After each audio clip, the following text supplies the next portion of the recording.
The Peter Schiff Show.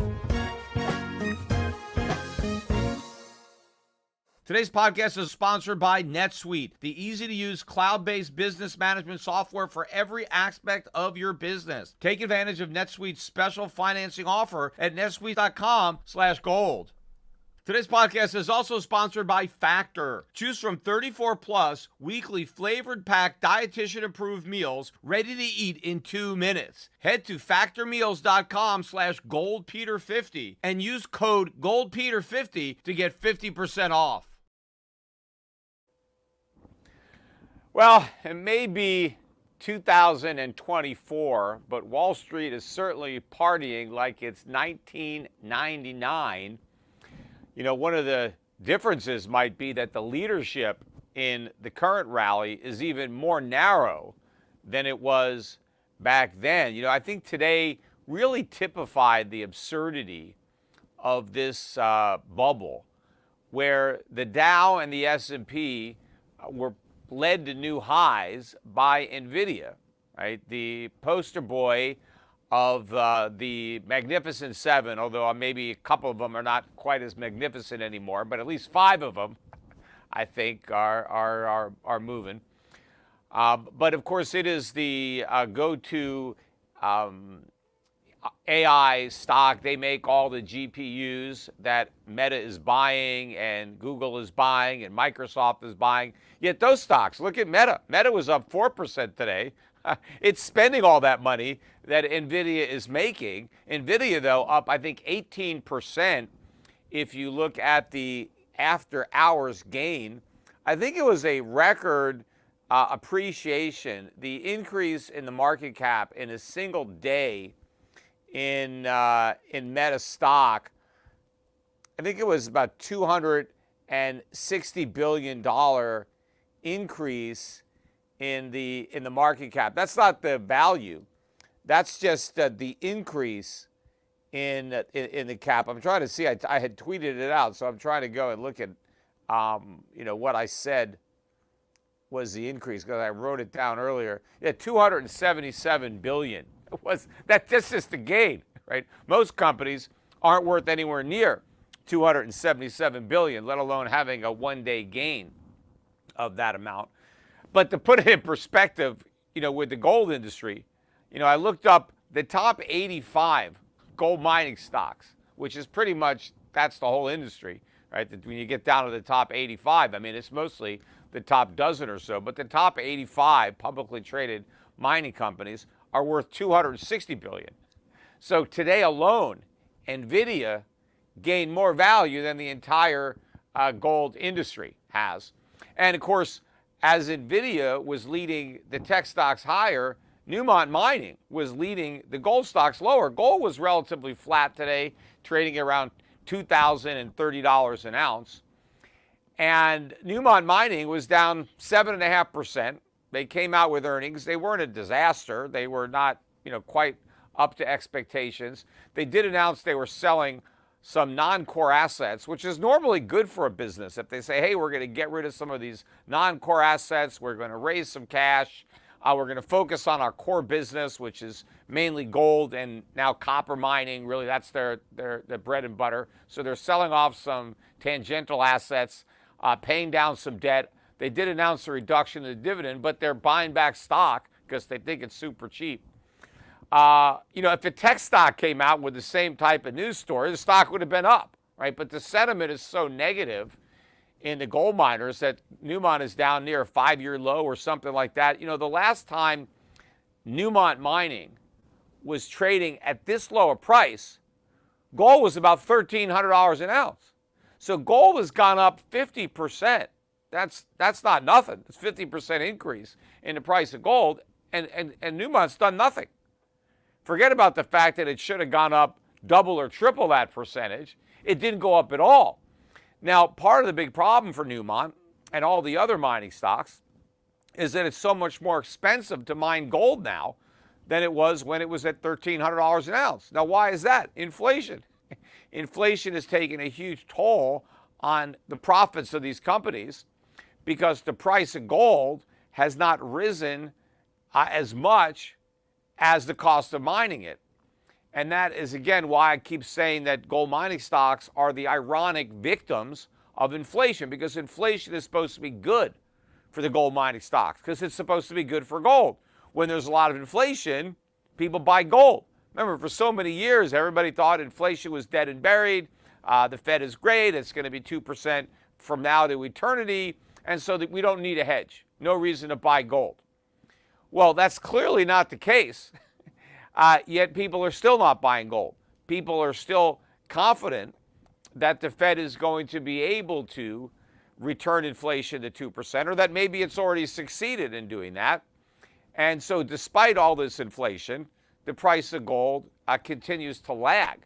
Now, I think that's not going to go on, indefinitely. We got to be coming near a breaking point where investors are going to figure out that inflation is not going back down to 2%, and gold needs to be repriced much higher for a world where inflation is substantially higher than that target, in which case these gold mining companies like Newmont will be extremely profitable, because I don't think the cost of mining will go up anywhere near as much as the price of gold. Gold prices have a long way to go just to catch up, let alone where they need to go to reflect the reality on how bad inflation is. But it's great to kind of juxtapose these two stocks, Newmont getting killed, NVIDIA soaring, and the euphoria on Wall Street, and just, it's like the best of times and the worst of times, where the mining stocks are the worst of times. And the reality is, though, the fundamentals couldn't be better for these gold mining stocks, and gold in particular, but nobody recognizes that because they're stuck in this bubble. And I think the psychology is very similar to 1999 with the tech bubble. But I think what's worse now, and you remember when stocks peaked in 1999, 2000, NASDAQ in particular, the NASDAQ dropped by 80%. I mean, there was so much enthusiasm back then.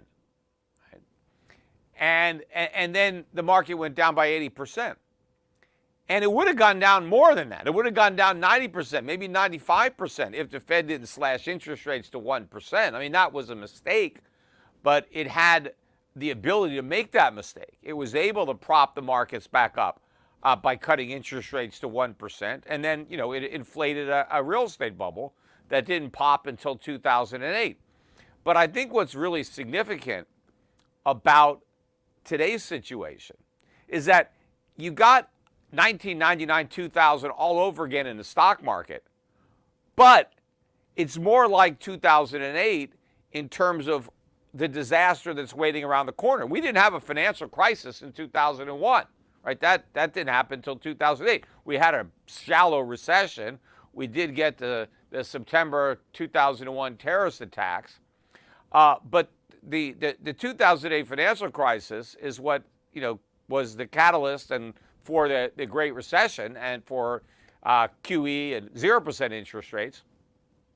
But I think where we are right now is we've got the stock market bubble of the 1990s, 1999, 2000, and the financial conditions of 2008 together. Because the stock market probably wasn't as big a bubble in 2008 as it was in 1999. The dollar clearly wasn't as big a bubble because in 2008, the dollar was at a record low. In 1999, it was near record high.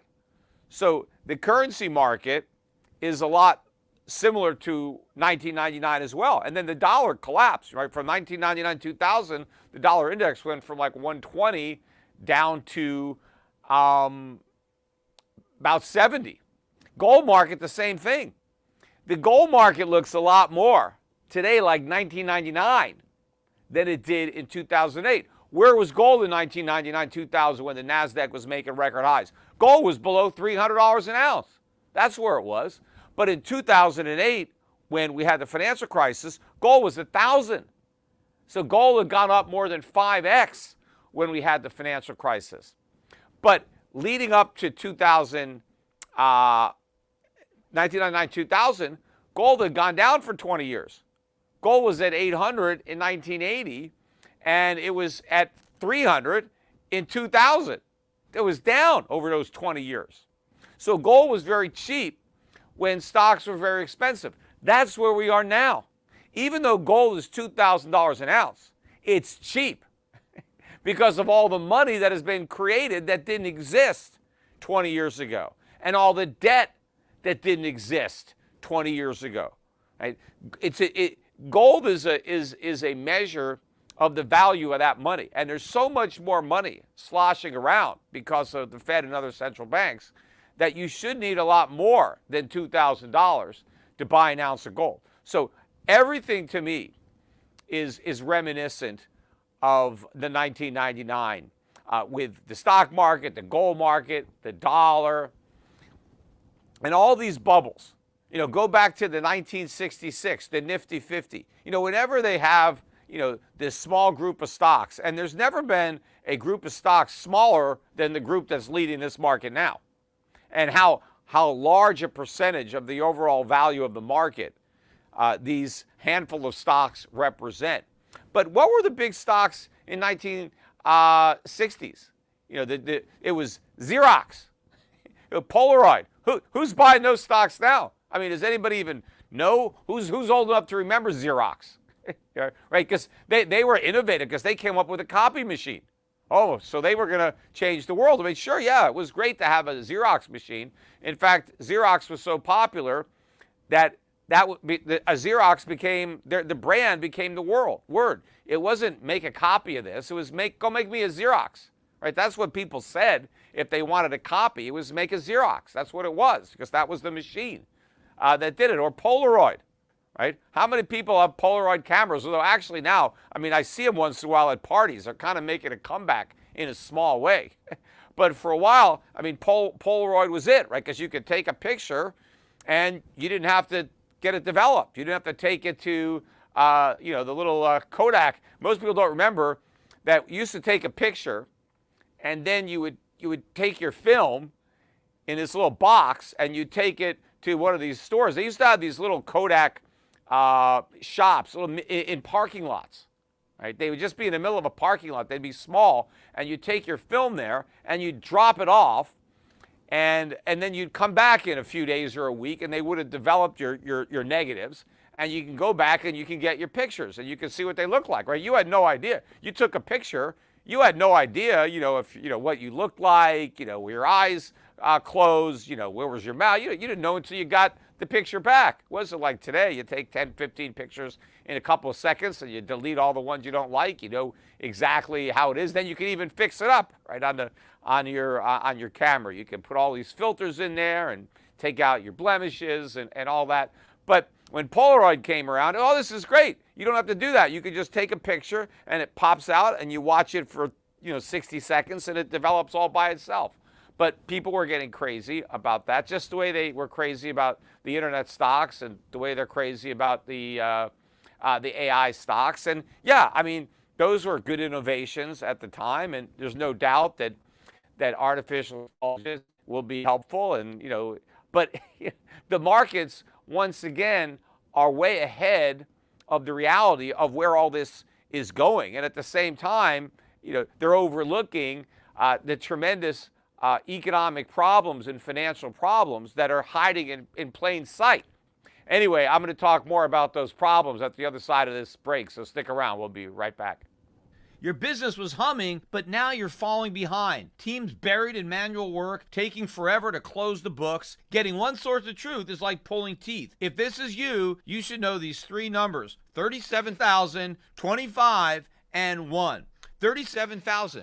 That's the number of businesses which have already upgraded to NetSuite by Oracle. NetSuite is the #1 cloud financial system, streamlining accounting, financial management, inventory, HR, and more. 25. NetSuite turns 25 this year. That's 25 years of helping businesses do more with less, close their books in days, not weeks, and drive down costs. And 1, because your business is one of a kind. So you get customized solutions for all your KPIs, key performance indicators, in one efficient system system with one source of truth. Manage risk, get reliable forecasts, and improve margins. Everything you need, and it's all in one place. Right now, you can download NetSuite's popular KPI checklist designed to give you constantly excellent performance absolutely free at netsuite.com/gold. That's netsuite.com/gold to get your own KPI checklist. netsuite.com/gold. I forgot to mention, too, the size of these moves. The S&P was up better than 2% today. The NASDAQ almost up 3% on the day. Dow was up like 450 points. Again, S&P and the Dow hit record highs. Not quite the NASDAQ yet, although many names like Facebook, NVIDIA, those are at all-time record highs, or Meta rather than Facebook. And also, I noticed that the Nikkei finally took out a new record high. We own quite a few Japanese stocks in our managed portfolios. But I mean, if you look at the Japanese stock market and look at it where it was in the 1980s, it's taken a long time for the Nikkei to get back to where it was 40 years ago. But that shows you, because there was a huge bubble in Japan in stocks and real estate in the 1980s. I mean, everybody thought it would go on forever and Japan was going to take over the world.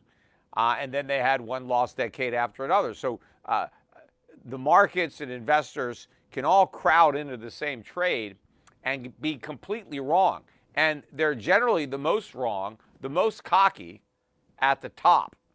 And that's what I think I see here. And again, it's not just the stock market. Bitcoin, all these Bitcoin ETFs, a lot of these I think hit new highs today since they've come out or close to it. Bitcoin is still trading above 50,000. I think it's about 51,000 and change. 51,400. Just pulled it up as I'm doing the podcast. But everybody that's in these overpriced assets could not be more cocky about their trades. And I think there's a lot of despair, a lot of nervousness in the people who are holding gold stocks, for example, or other value-oriented names that are not invited to this party. But I started talking before the break. The big elephant in the room that people are ignoring is inflation and what this portends. And I talked more about inflation because when I did my last podcast, I did it the day we got the CPI numbers last week. And they were worse than expected. And that sent gold down about $30. And it finally went below 2,000. It had been above 2,000 for 41 days. That was a record. And a higher than expected January CPI caused gold to go below 2,000. It didn't stay there for long. It stayed there for a couple of days. But then we got the PPI later in the week, and the PPI was also worse than expected. And we got more inflation news. We got the import-export prices that were way higher than expected. So we got a trifecta of bad inflation news. But gold bounced back. It ended up closing the week back above 2,000. It actually was positive on the week, a couple of bucks. And we've been up since then, even though these gold mining stocks have been drifting down. Gold has come right back above, and it's been holding above 2,000 again, trading about $2,030 an ounce. But I don't want to talk too much about that because I did a special video for Schiff Gold last week on Friday. So it's up on my YouTube channel. So if you want a little bit more on that inflation news and the gold reaction, it's about a 20-minute video. So I won't repeat it all here. Just go and watch that if you haven't already watched it, because it wasn't one of my podcasts. So if you're just looking for the podcast, you would have missed it. And if you're listening on Schiff Radio, or you're listening on iTunes or wherever the podcasts are, you wouldn't have necessarily known about the gold video that I posted on Friday. So go and check that out after you're done with this. Oh, by the way, I forgot to mention this at the top of the show. I'm going to do a Q&A. I know probably people have a lot of questions. So I'm going to do a Q&A at schiffradio.com/premium at the end of today's podcast. So if you're not currently a member, you can sign up and then you could participate. You can ask me a question, or you can just sit back and listen to me answering the questions that other people have asked me. But what's new this week on inflation is the FOMC minutes that came out yesterday. And this is the Federal Open Market Committee. These guys get together and they discuss their economic outlook. And then weeks later, I forget what the lag is between the meeting and the release of the minutes of the meeting, but the minutes come out, and then Wall Street looks through it. And again, this threw a bit of a scare into the gold market because a lot of the members are a bit concerned that maybe they're moving too quickly on the rate cuts, and maybe they should go a little slower. Maybe they should wait just for more evidence that inflation is dead and buried, right, before they celebrate its death and cut rates. And of course, this is generally taken as negative for the gold market, but the gold market kind of shrugged it off, which really shows you the underlying strength in the market. There was a brief sell-off in stocks, but I think investors quickly realized that, look, we're going to get these cuts. It doesn't really matter, when we get the first cut, when we get the second cut. What the markets are focused on is that the hikes are over. And we're going to get cuts.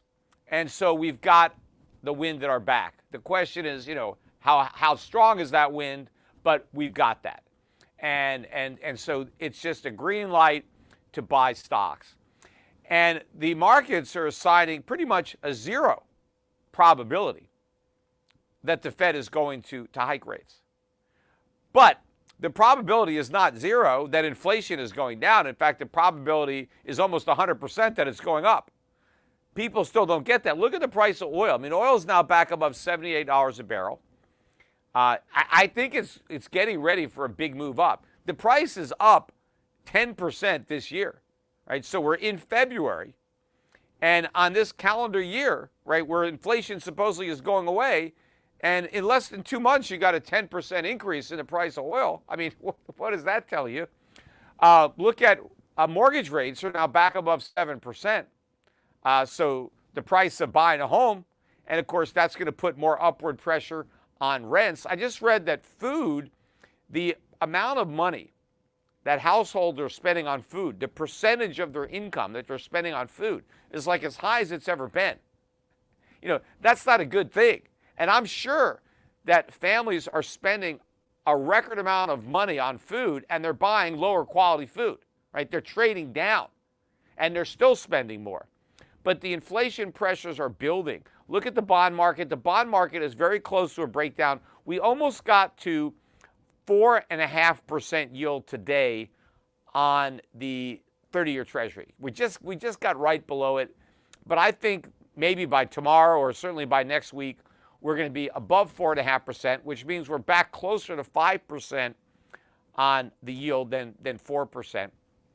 But these market indicators are showing that inflation is coming back, right? That we bottomed out, right? And we're just moving higher. And the markets have no expectation that this is possible because the markets are betting that the Fed's not going to raise rates. Now, they may be right, but if they're wrong, the stock market's going to collapse. If the Fed has to do a 180 and pull the rug out from under the market and hike rates, which is something that is zero probability in all these, program trading or whatever the investors are doing, if they get that kind of shock, then it's going to be, a collapse. But if the Fed doesn't hike rates, it could be even worse, maybe not for the market, but for the dollar, for bonds, and even more bullish for gold. Because if the Fed doesn't hike rates, then inflation is just going to run out of control. And in fact, even if the Fed doesn't cut rates, if it leaves rates where they are, real rates are going down because inflation is going to go up. So if inflation goes up and the Fed stays the same, real rates are dropping. I think the Fed is in a position where it can't raise rates. It backed itself into that corner, and it's an election year. I mean, that would be the worst possible time if they're, timing for that. If their goal is to reelect Joe Biden, which is, becoming a more difficult goal as every day goes by.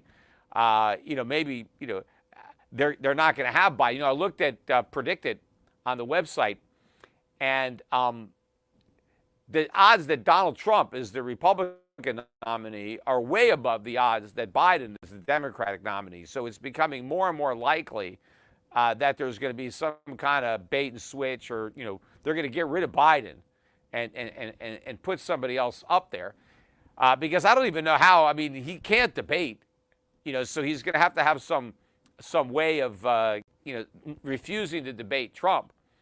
He didn't debate anybody in the primary, but that's okay. I mean, neither did Donald Trump. I mean, that's not unprecedented. But there's never been a presidential candidate, even the sitting president, who has refused to debate their principal challenger from the second leading party. I mean, so that would be unprecedented move.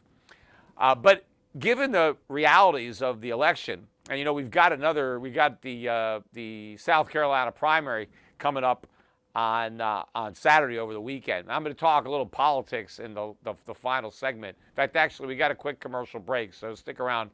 We'll be right back. I'm going to finish up what I was talking about on inflation and the Fed, and then we'll get into some politics.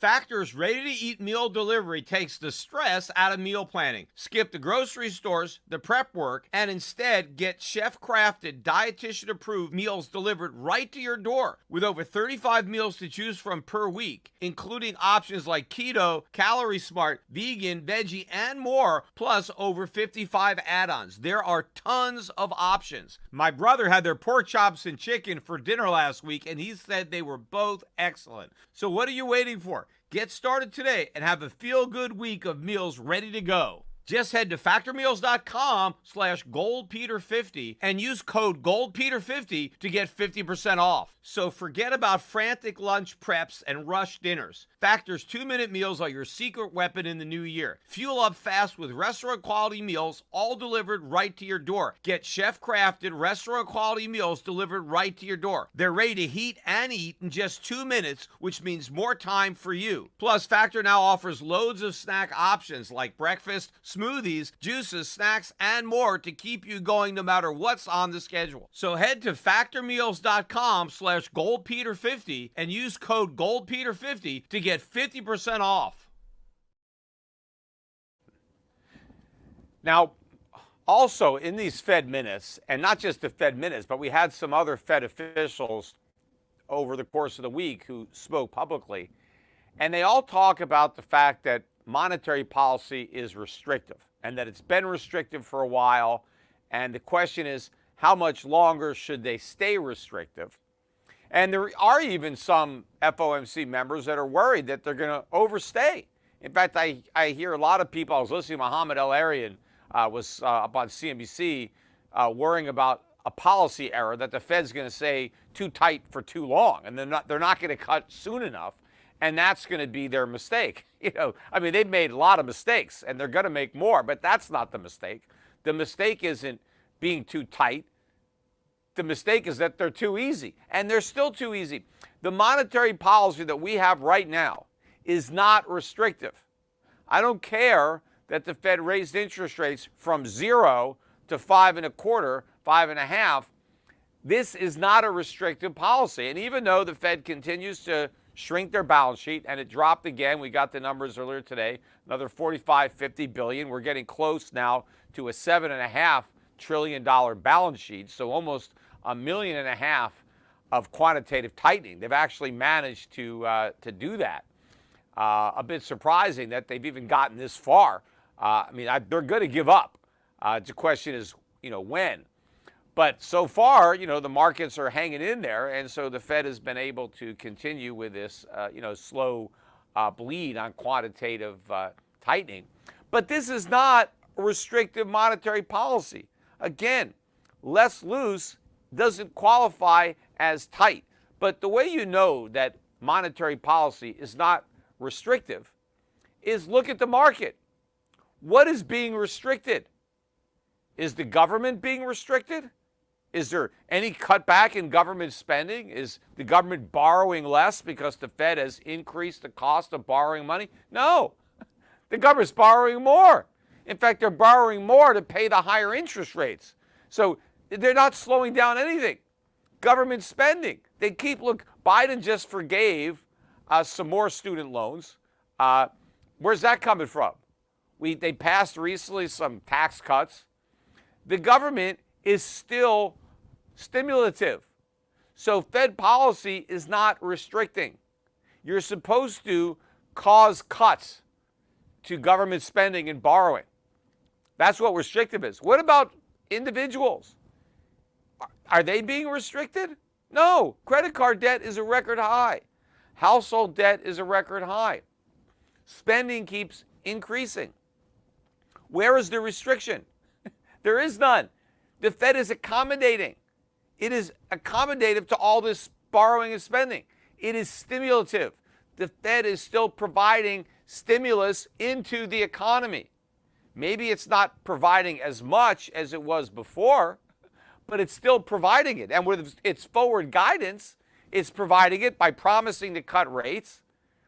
Look at the stock market. The stock market's at record highs. Is the Fed's monetary policy restricting the stock market? No, the stock market is booming. At least, a small, section of it that's leading the averages. But you've got record highs in the stock market. This isn't a restrictive policy. And of course, to the extent that the stock market has a wealth effect, which, facilitates additional consumption, additional spending, if monetary policy was restrictive, what would you expect to be observing in the real economy? Well, a decline of borrowing and spending. Stock prices would be lower if the Fed was restrictive. You'd have a reverse wealth effect, right? You'd have stock prices going down. None of this is happening. This is an accommodative Fed that is accommodating massive spending, massive borrowing. Yeah, sure, it's got a pretense. Oh, yeah, we're going to fight inflation. We've raised interest rates. Look where they were. They were at zero. And so, oh, yeah, it looks like they're high. Go back in history and look at interest rates in the 70s, in the 80s, in the 90s, even the 2000s. The rate that we have now is not high. But we have very high inflation. We have a mountain of debt. We need much higher interest rates than what we've got. But the Fed is trying to convince everybody that 5.25 is restriction. And at the same time saying it's going to cut rates. I mean, how are you having restrictive monetary policy if you're dangling all these rate cuts in front of everybody, right? You're like waving a flag at a bull. Right? This is loosening monetary conditions. The Fed is actually easing without even cutting with its forward guidance and the expectation that, don't worry, yeah, rates are 5% now, but they're not going to stay 5% for long because we're going to start cutting, even though 5% is historically low, at least since the leaving of the gold standard. I mean, you can't compare the interest rates that we have now to interest rates we had under a gold standard because it's apples and oranges. I mean, we had real monetary discipline back then. But if you go to not just the post-war, but post-1971, ever since we went to fiat money, the rate that we have right now is low. It's not restrictive. We had restrictive monetary policy in 1980. What did that look like when the Fed was actually being restrictive? Well, rates were at 20%, and inflation, more honestly measured than it is now, peaked at 13.5%. So you had 6.5% real interest rates. The Dow was below 1,000, and gold was at 1,000. So you had a situation where the Dow and gold were the same price when the Fed was really being restrictive. You had a very severe recession, 1981, 1982. That was the worst recession since the Great Depression, right? Until I guess we got the 2007, 2008. But bond yields were 13, 14%. Right? So yes, there you had a restrictive monetary policy. What we have now is nothing like that. And the reality is, from a fiscal situation, we were far sounder in 1980 than we are in 2024. We need even tougher monetary policy than what we got from Volcker. 1980, we didn't even have $1 trillion national debt. Now we got $34 trillion and rising. 1980, I think debt to GDP was around 30, 40%, something like that. Now it's 125%. 1980, we were running large trade surpluses. We were still the world's biggest creditor nation. Now we're running huge trade deficits. We're the world's biggest debtor nation. So we need a restrictive monetary policy now more than ever, except we can't afford one because we're so broke. But for everybody to keep talking about how restrictive we are, we're not. But maybe they're thinking, well, if we just pretend we're restrictive, well, everybody will think we're fighting inflation because we claim that we have this tight money. They don't have tight money. But yes, inflation came down the way they measure it from 9% down to 3%. But that's it. That's in the past. And the year-over-year comps are going to get harder and harder and harder. So I think as the year progresses, the year-over-year inflation numbers are going to keep disappointing to the upside. Inflation is going to keep being worse than expected. And the question is, how long are the markets going to be able to shrug that off? And how long will the gold markets fail to rise based on that? Because in the gold markets, they look at inflation and they just assume, well, don't worry, it's going to go away. The Fed's going to kill it. But the stock market is not worried that the Fed's going to have to fight hard to kill inflation because the stock market doesn't seem to think that interest rates are going up. But the gold market does, or the gold market thinks that they're not going down and somehow that we need lower rates in order to push up higher gold prices. But we're going to get lower real rates. That's what the gold market doesn't seem to get. As I said earlier in this podcast, even if the Fed stays where it is, real rates are going down because inflation is going up. And that is a big positive for gold. The market just hasn't figured that out. Anyway, I want to talk a little bit politics. A lot has gone on with Trump. In particular, and I think this is the most egregious of it, but Donald Trump was ordered by a New York judge to pay a $350 million fine. And there's interest on that, too. I mean, he has to, it's like, with the interest, I think it's like $450 million is the total bill. And, of course, it's getting bigger because the interest compounds until he pays up, right? But $450 million for taking out a loan that he repaid in full with interest. So Trump borrows money from sophisticated big banks, some of the biggest, most sophisticated banks in the world, voluntarily loan Donald Trump money. He fills out a loan application. They review it. They decide to make the loan. Trump repays the loan with interest, so it turned out to be a good loan, right? A good loan is when you get your money back and you get your interest, right? So all the parties are happy. And now this judge comes along and says, oh, no. We think there was fraud involved in this loan. I think Donald Trump overstated the value of his holdings. And therefore, he defrauded these lenders into making the loan. And so we're going to punish him for fraud. But how do you have a fraud when nobody's been defrauded? Nobody has lost any money.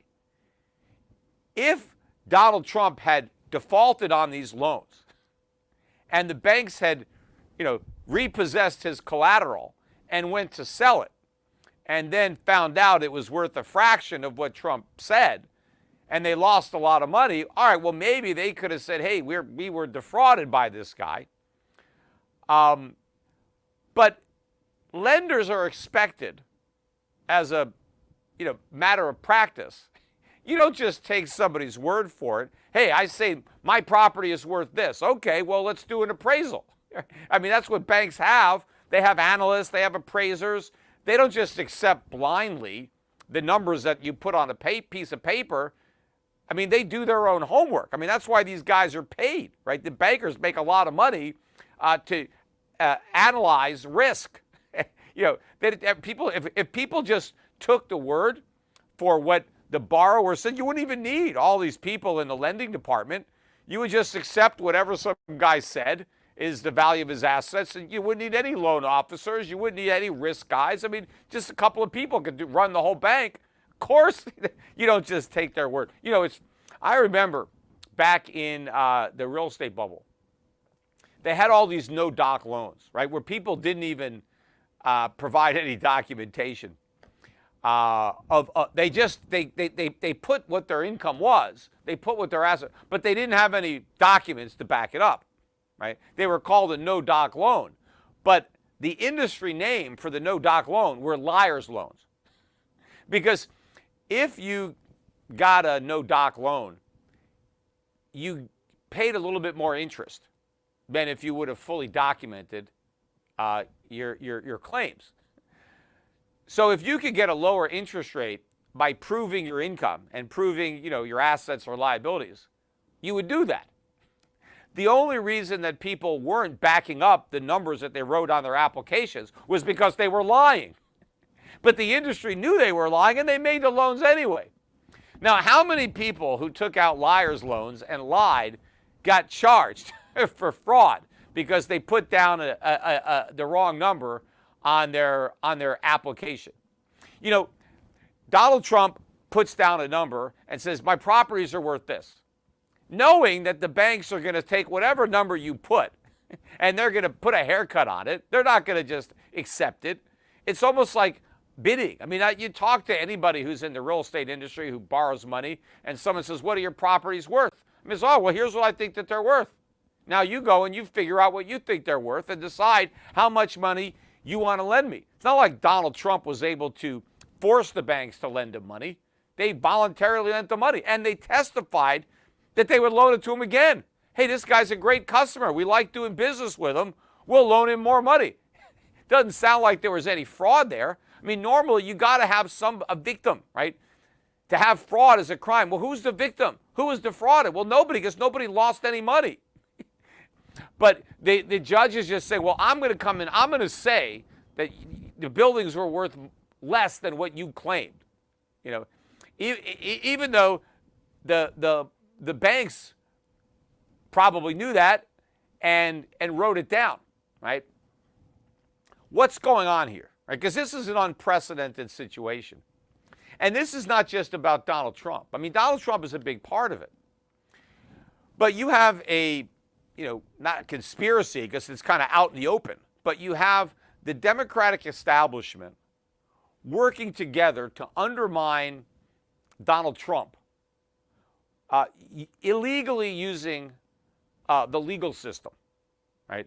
Lawfare to punish and stifle and actually interfere. I mean, for all the talk about, Donald Trump was trying to interfere in the 2020 election, they are interfering in the 2024 election by trying to undermine the candidacy of Donald Trump by tying him up in lawsuits, by fining him, by distracting him, by taking money and time that could be used on the campaign and having him deal with all these frivolous and illegal lawsuits. But in the process, there's a lot of other damage that's being done here. I mean, and some of it intentional. Because imagine another businessman, because Donald Trump entered politics as an outsider. And the career politicians, they don't like that, right? They want to maintain their little club, their little monopoly, and they don't like, businessmen taking time off to go to Washington and just be there for a little while and kind of clean up the mess. They don't want that, right? They're living in that swamp, and they like it the way it is. And so a lot of businessmen who we really need to go into politics, right, they're going to think, well, there's no way I'm going to do that now. I mean, look what they're doing to Donald Trump. I mean, if you're a businessman and you go into politics, you could be punished. Does anybody think any of this would have happened? Would Donald Trump have been fined $350 million for fraud on his loan applications had he never been president? Of course not. This never would have happened. It would have been the exact same loans, exact same circumstances. Nothing would have happened to him. The only reason this is happening is because he was a president and because he's trying to be president again. That's it. And so that's sending a message. If you are a businessman and you're thinking of going into politics, don't. Because the minute you throw your hat in the ring or you raise up and raise your profile, they're going to weaponize this corrupt judicial system and they're going to punish you. And so people are going to think twice. It already is very difficult to get into politics. They already stacked the rules with the campaign finance laws. But this makes it worse. But also, I think we're sending a big message, again, to the rest of the world to get the hell out of Dodge when it comes to the U.S. I mean, one of the reasons that a lot of international money has invested in America over the years is the confidence in our legal system, in the rule of law, in private property, right? That you can own property, assets of business here, and you're protected by the rule of law. It just can't be arbitrarily taken away from you.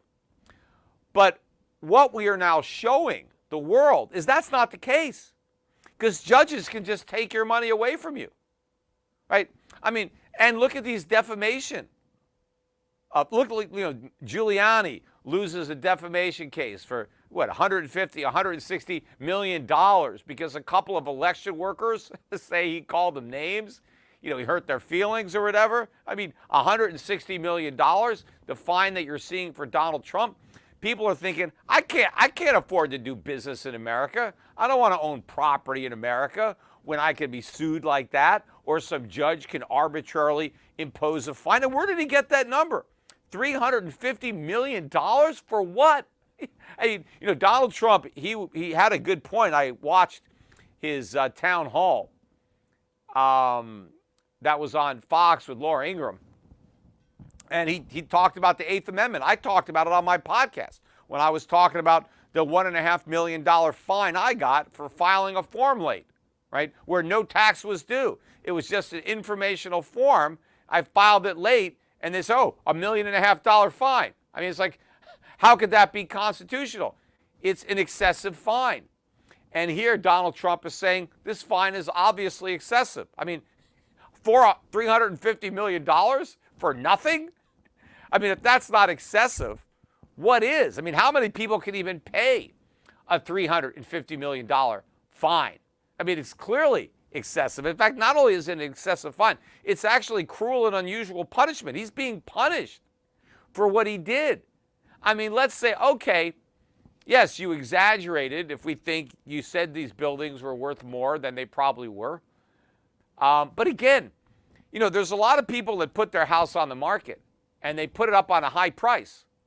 Doesn't sell right away. Maybe it doesn't sell at all. Are they committing a crime? I mean, they think that's what it's worth. I mean, Donald Trump can think his properties are worth whatever he wants. And he can put down any valuation. As long as he's not lying about the debt that he has, right? If he presents, hey, here's a piece of property that I own. You can do the appraisal. Here's the rental income from that property. I'm not lying. They didn't say you misrepresented your rents. It's here's the property. Here's the debt I have. Here's the rental income. And here's what I think I can sell it for. Here's what I think it's worth. Now, you disagree or not, whatever. But here's what I think. And this is it. Just you decide. Do you want to give me a loan or not? These are my assets. Right? But even if you think he exaggerated, so what should the penalty be for doing that? Clearly not $350 million. Where did he even get that number? It's such an outrageous number. Obviously, it's because Trump has $1 billion, but you can't base the fine to, well, the guy's rich, so we're just going to have a big fine. I mean, there's got to be equal protection under the law. There's got to be a certain fine. You just can't hammer some guy with this huge fine. Because, I mean, if it could be $350 million, why can't it be $3.5 billion?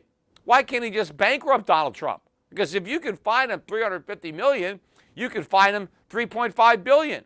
You can just wipe him out on a whim.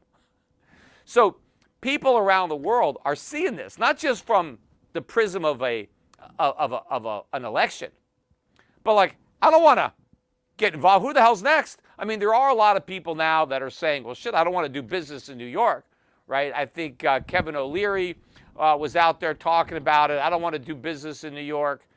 A few other high-profile people have come out. But I don't think it's just about New York. It's about the whole United States.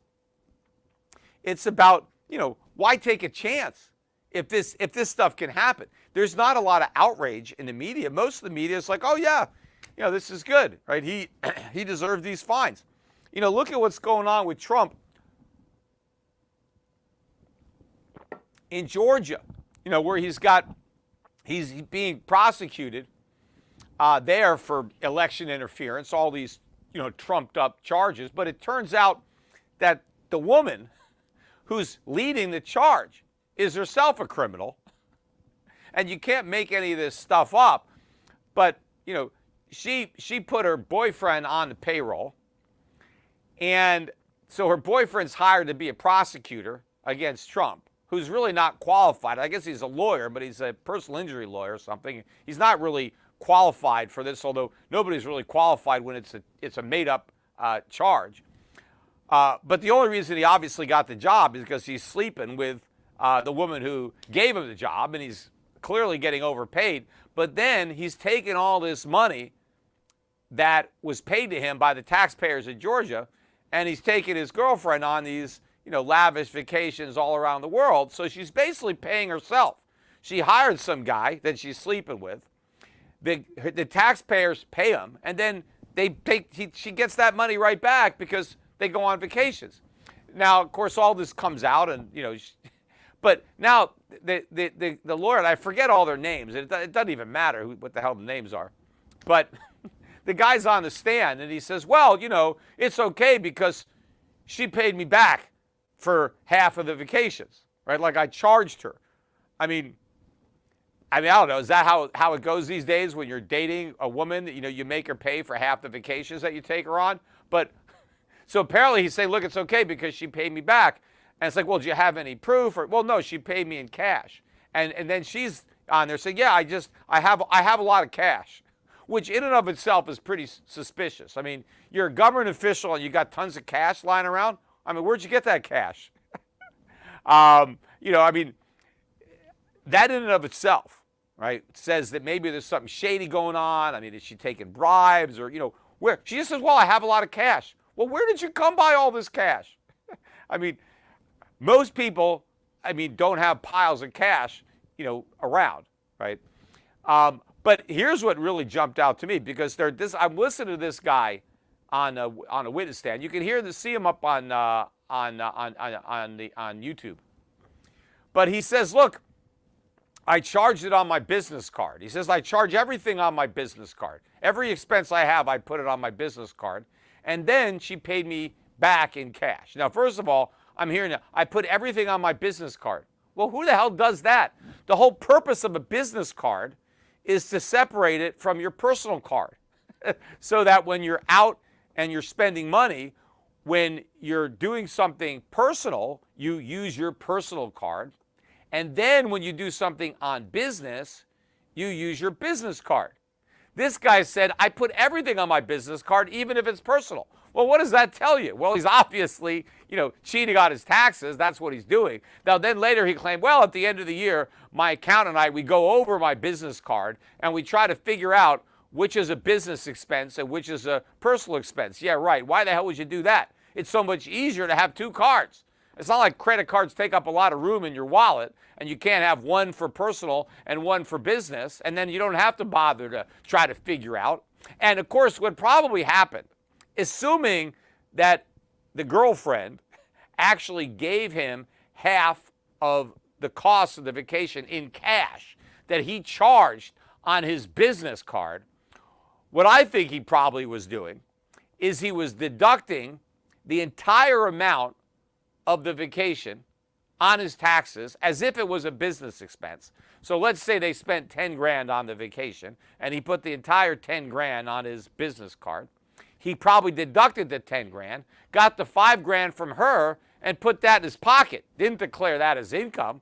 So he actually deducted $10,000 of expenses when he only had $5,000 in expenses because he got the other $5,000 in cash, but none of it should have been deducted because it was all personal and not business. So you got, the people who are going after Donald Trump for supposedly being dishonest or defrauding somebody, they themselves are involved in this gigantic tax fraud, money laundering.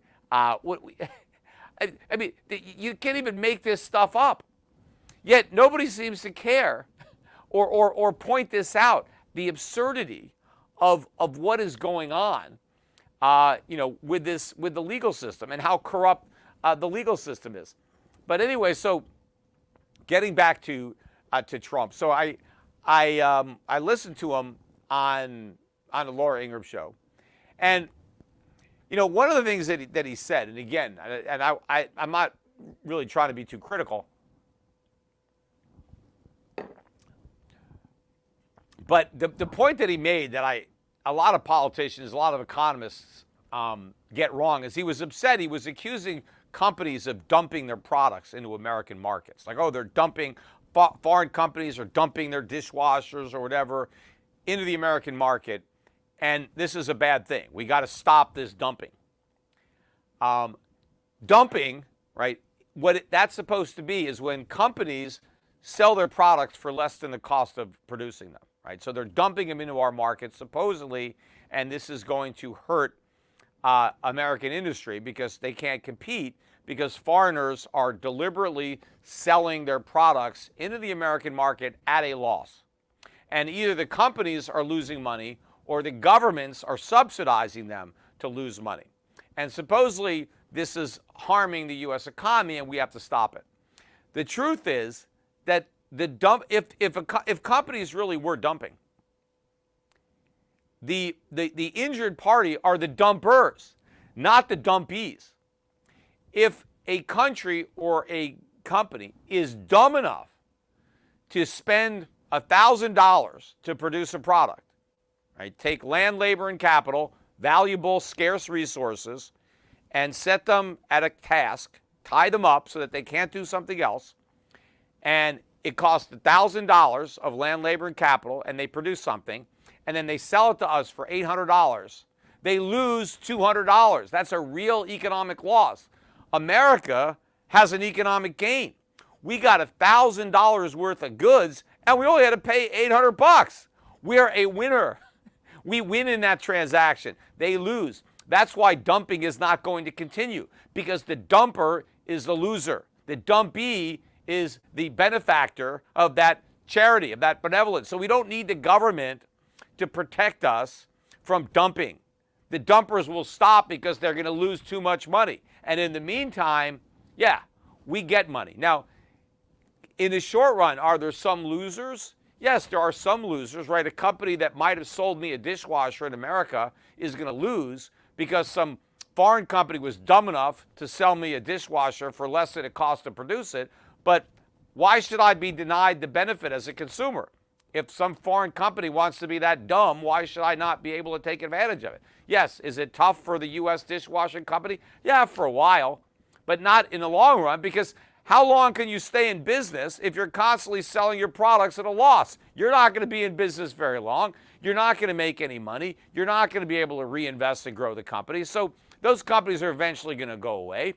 And American companies will figure out how to deal with it. That's all. We don't need the government to come out and try to level the playing field or make it fair. The market is going to fix this. But Trump wants to make it act like, well, yeah, all we got to do is I got to come in there and I got to get tough on our trading partners. And he talked a lot on Ingraham about how successful his tariffs were and his policy, but it wasn't successful. The trade deficits went up. The trade deficits were higher when Trump left office than when he took the oath of office. And even if you forget about COVID, if you look at where the trade deficits were before COVID, they went up. The budget deficits went up. I'm not saying that Trump didn't do any good things, but he didn't solve these problems. He didn't make America great again when he was in office the first time. And he's not going to make America great again if he goes back and repeats the same mistakes. Now, did he make as many mistakes as Biden did? No. Biden is way worse. But the inflation is not all Biden. Trump was spending money.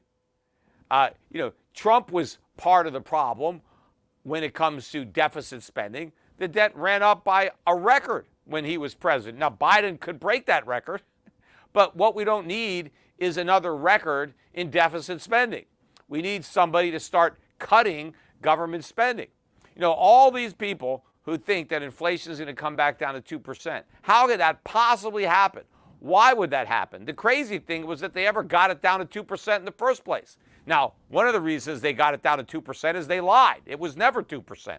They cooked the books. They rigged the CPI. That's how they got it down there. But now, even though it's rigged, the inflation problem is so big that they can't hide it anymore, unless they figure out how to rejigger the CPI again. But they can't hide it from the public. Prices are rising. I had to buy another golf cart. I actually traded my golf carts in, but I went in and I called up. I didn't trade them in. I sold some golf carts and I bought some new ones. But I called up the company where I bought a golf cart 2-3 years ago. And I asked the price of buying one today. Same cart. I bought it for like $16,000. And the same exact cart with the same, features is $21,000. Just 2 to 3 years later. Right? It's like 30% increase. So it's over 10% a year just in a golf cart. Right? These are big price increases that are still going on. They haven't stopped. And they're not going to stop. They're going to continue. The markets just have not come to terms with this disaster. And what's going to happen when the inflation genie comes back and the Fed is out of bullets. Right? It can't raise rates anymore. The rate hikes are over. It's got to go back to quantitative easing. And inflation is accelerating. Everything that people believe is going to unravel quickly. And all the investment mistakes that are being made, particularly on a day like today, are going to be obvious. And the consequences for the people who made those mistakes are going to be catastrophic. Anyway, thanks everybody for listening. And don't forget to stick around. I'm going to do probably another hour of Q&A at schiffradio.com/premium. So bye for now.